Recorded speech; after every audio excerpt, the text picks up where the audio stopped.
శ్రీ సాయినాథాయ నమః. శ్రీ సాయి సచ్చరిత్రము 23వ అధ్యాయం 4వ రోజు పారాయణం. ఆదివారం.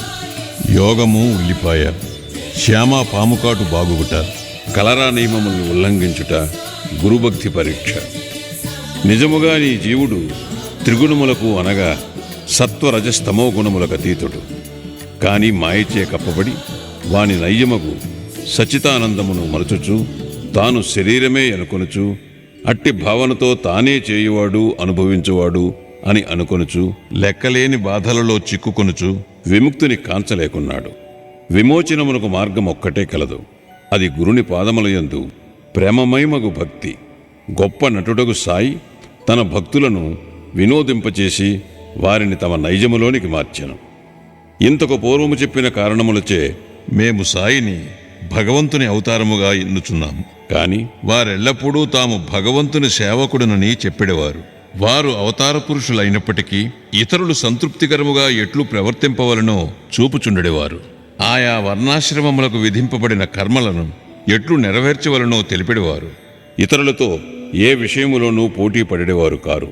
తన కొరకు ఏమైనా చేయమని ఇతరులను కోరెడేవారు కారు.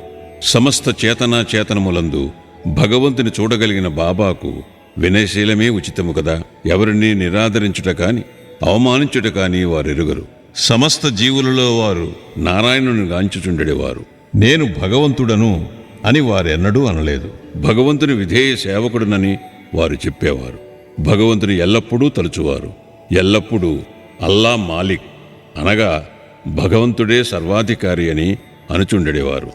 మేము ఇతర యోగులను ఎరుగము. వారెట్లు ప్రవర్తింతురో, ఏమి చేసెదరో, ఎట్లు తినెదరో తెలియదు. భగవత్ కటాక్షముచే వారవతరించి అజ్ఞానులకు బద్ధజీవులకు విమోచనము కలుగు చేసేదరని మాత్రం ఎరుగుదము.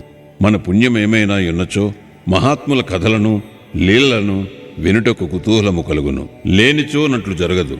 ఇక ఈ అధ్యాయములోని ముఖ్య కథలను చూచెదము. యోగము ఉల్లిపాయ.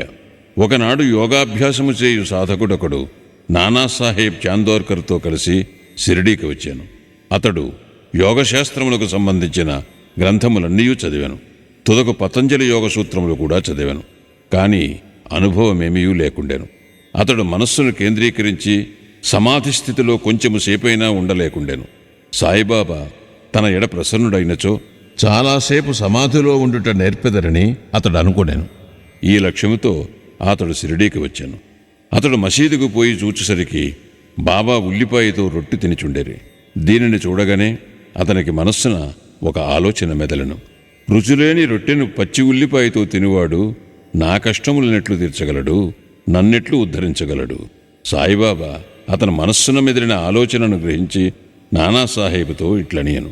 నానా, ఎవరికైతే ఉల్లిని జీర్ణించుకుని శక్తి కలదో వారే దానిని తినవలను. ఇది విని యోగి ఆశ్చర్యపడెను.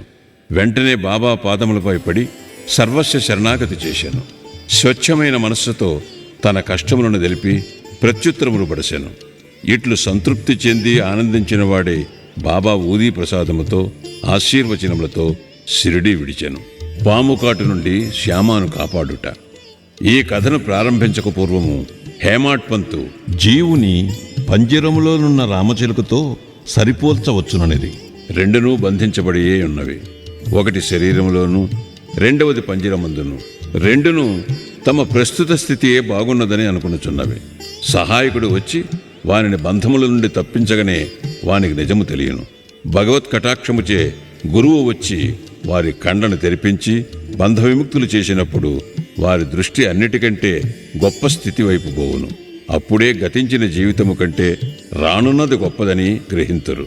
గత అధ్యాయములో మిరీకరకు రానున్న అపాయము కనిపెట్టి దాని నుండి అతనిని తప్పించిన కథ వింటిరి. అంతకంటే ఘనముగు కథను ఇచ్చట వినెదరు. ఒకనాడు శ్యామాను విషసర్పము కరిచెను. అతని చిటికిన వ్రేలును పాము కరుచుటచే శరీరములోనికి విషము వ్యాపింప మొదలెడెను. బాధ ఎక్కువగా నుండెను.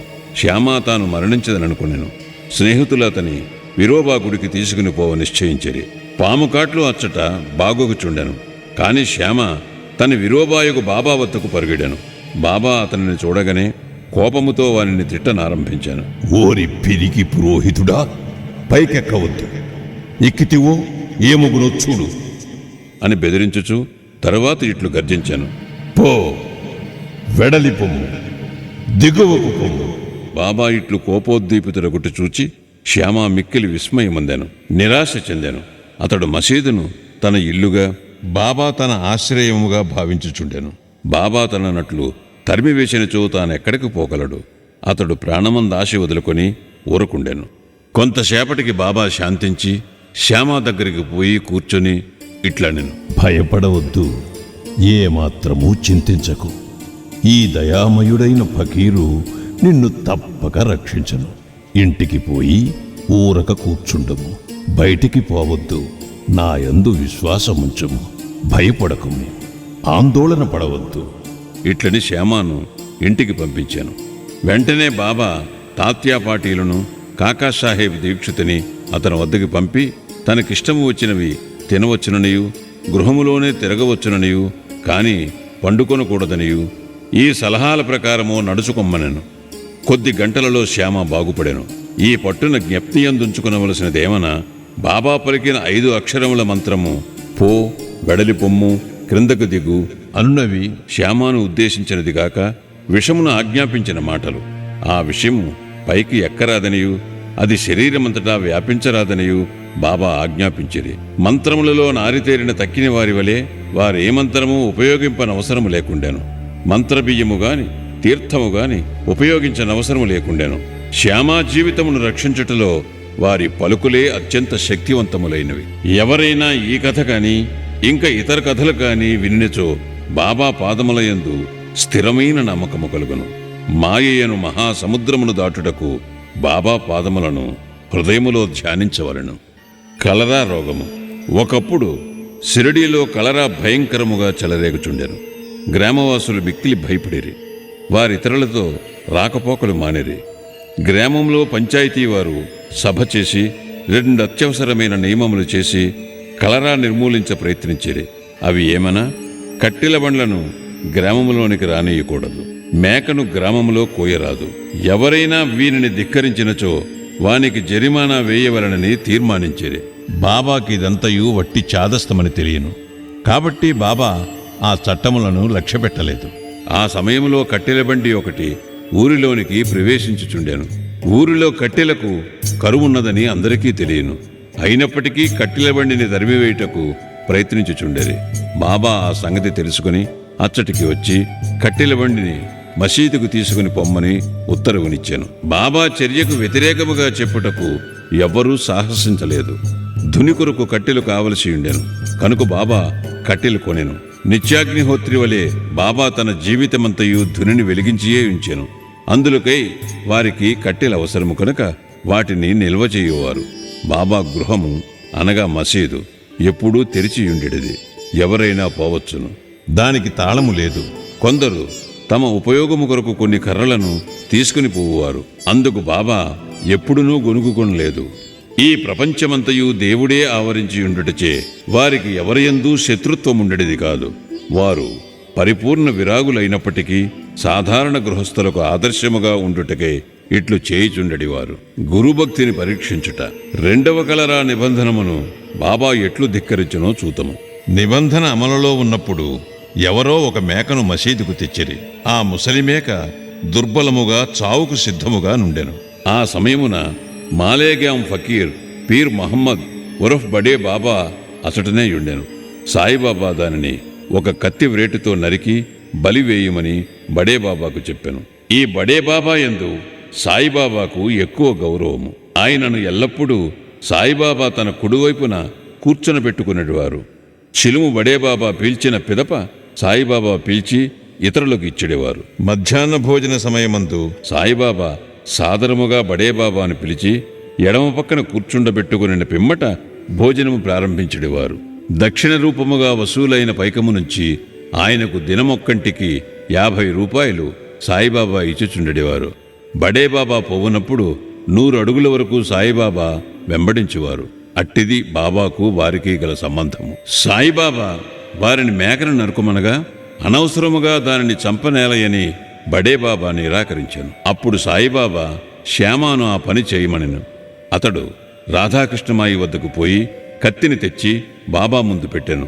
ఎందులకు కత్తిని తెప్పించిరో తెలుసుకుని పిమ్మట రాధాకృష్ణమాయి దానిని తిరిగి తెప్పించుకొనెను. ఇంకొక కత్తి తెచ్చుటకు శ్యామ పోయెను. కాని వాడా నుండి త్వరగా రాలేదు. తరువాత కాకాసాహెబ్ దీక్షితు వంతు వచ్చెను. వారు మేలిమి బంగారమే కాని దానిని పరీక్షించవలెను. ఒక కత్తి తెచ్చి నరుకుమని బాబా ఆజ్ఞాపించెను. అతడు సాఠేవాడాకు పోయి కత్తిని తెచ్చెను. బాబా ఉత్తర్వు కాగానే దానిని నరకుటకు సిద్ధముగా నుండెను. అతడు స్వచ్ఛమైన బ్రాహ్మణ కుటుంబంలో పుట్టి చంపుట ఎనున్నది ఎరుగుకుండిరి. హింసించు పనులను చేయుట ఎందిష్టము లేనివాడైనప్పటికీ మేకను నరుకుటకు సంసిద్ధుడయ్యను. బడే బాబాయను మహమ్మదీయుడే ఇష్టపడనప్పుడు ఈ బ్రాహ్మణుడేల సిద్ధపడుచుండెనని అందరూ ఆశ్చర్యపడుచుండెరి. అతడు తన దోవదని ఎత్తి బిగించి కట్టుకొనెను. కత్తిని పైకెత్తి బాబా ఆజ్ఞకై ఎదురు చూచుచుండెను. బాబా ఏమి ఆలోచించుచుంటివి? నరుకుము అనెను. అతని చేతిలోనున్న కత్తి మేకపై పడుటకు సిద్ధముగా నుండగా బాబా ఆగు. ఎంతటి కఠినాత్ముడవు! బ్రాహ్మణుడవై మేకను చంపెదవా? అనెను. బాబా ఆజ్ఞానుసారము దీక్షిత్ కత్తిని క్రింద పెట్టి బాబాతో ఇట్లనియను. నీ అమృతము వంటి పలికే మాకు చట్టము. మాకింకొక చట్టమేమీయూ తెలియదు. నిన్నే ఎల్లప్పుడూ జ్ఞప్తి ఎందుంచుకునేదము. నీ రూపమును ధ్యానించుచు రాత్రింబవళ్ళు నీ ఆజ్ఞను పాటింతుము. అది ఉచితమా కాదా అన్నది మాకు తెలియదు. దానిని మేము విచారించము. అది సరి అయినదా కాదా అని వాదించము, తర్కించము. గురువు ఆజ్ఞ అక్షరాలా పాటించుటయే మా విధి, మా ధర్మం. బాబా తామే మేకను చంపి బలి చేసేదనని చెప్పిరి. మేకను తకియా అనుచోట చంపుటకు నిశ్చయించిరి. ఇది ఫకీరులు కూర్చుని స్థలము. అచటికి దానిని తీసుకుని పోవునప్పుడు మార్గమధ్యమున అది ప్రాణములు విడిచాను. శిష్యులు ఎన్ని రకములో చెప్పుచు ఈ అధ్యాయము హేమాడ్ పంతు ముగించుచున్నారు. శిష్యులు 3 రకములు: ఉత్తములు, మధ్యములు, సాధారణులు. గురువులకు ఏమి కావాలనో గుర్తించి వెంటనే వారు ఆజ్ఞాపించకపోర్వమే దానిని నెరవేర్చువారు ఉత్తమ శిష్యులు. గురుని ఆజ్ఞానుసారము ఆలసింపక అక్షరాలా నెరవేర్చువారు మధ్యములు. 3వ రకము వారు అడుగడుగునకు తప్పులు చేయుచు గురుని ఆజ్ఞను వాయిదా వేసెదరు. శిష్యులకు దృఢమైన నమ్మకం ఉండవలను. తోడుగా బుద్ధి కుశలిత ఓరిమి యున్నచో అట్టి వారికి ఆధ్యాత్మిక పరమావధి దూరము కాదు. ఉచ్ఛ్వాస నిశ్వాసములను బంధించుట గాని హఠయోగము కాని ఇతర కఠినమైన సాధనలన్నీయూ అనవసరము. పైన చెప్పిన గుణములను అలవరుచుకున్నచో వారు ఉత్తరోత్తరోపదేశములకు అర్హులగుదురు. అప్పుడు గురువు తటస్థించి జీవిత పరమావధిని పొందుటకే ఆధ్యాత్మిక మార్గమున నడిపింతురు. వచ్చే అధ్యాయములో బాబా యొక్క హాస్యము, చమత్కారములు గూర్చి చెప్పుకుందాము. శ్రీ సాయినాథాయ నమః. 23వ అధ్యాయము సంపూర్ణము. సద్గురు శ్రీ సాయినాథార్పణమస్తు. శుభం భవతు.